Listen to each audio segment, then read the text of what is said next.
Charan! Hello, good morning everyone! Lalong-lalo na po sa mga Irenatics, Team Charan at Charanatics. So, ayan. Ito, late upload pa rin po ito. January 4 pa po ito, 2024. Ayan. At nasa ano po kami, early lunch po kami that time. Nasa ano kami, sushi restaurant. Ayan. Ayun si Kin. Kaya tayo nag voice over. Alam niyo na yan, ha? Ang ating music. Ito. Ayan, hanap kami ng puan namin. Ayan. Si Kin. Saan ka pupunta, Kin? At itong kagandahan, kami ay number 17. Table number 17. Mansari namin ng asawa ko yan. Kaya, ang saya-saya ko. Diba? Ayan si Kin. Naku, pinakailaman na yung garlic. Aray ko, anak mo. Sit down lang. Ito, ano po yan? At dahil nasa sushi restaurant tayo, ang mga yan ay isda. Ito, para siyang ginili na isda, nilagyan ng toyo. Ito naman may pag-game. Ayan. Kung gaano, pag naka-5 plato yata kami, or 5 platito, 1 game kami. Ayan, puro mga isda yan. Ito isa garlic to. Ayan yung tablet, kung saan umu-order ng mga food. Ito para siyang, mukha siyang lumpia, pero hindi po siya lumpia. Ayan, kanin po ang laman yun. Ito naman para siyang, yakiniku style. Manamis-namis, di ba?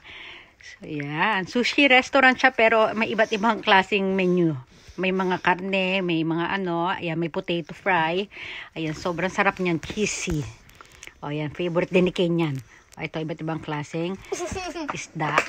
Yung yung hipon na yun, boiled po yun.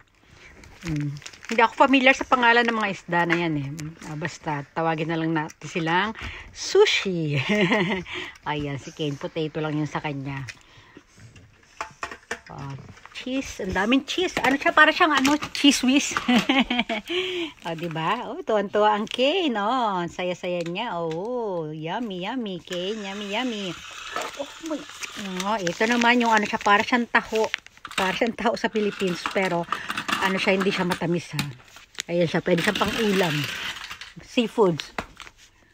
Ito naman, tempura. Hipon sa loob, diba? Ayan. Ano pa? Susunod ito, isda pa rin. Masarap po yan. Hindi ako mahilig sa mahilaw na isda. Pero, yun yung kanina, yun. Nakain ko po yun. Ito, nasa dessert na ako. Pistachio po yan, pistachio cake.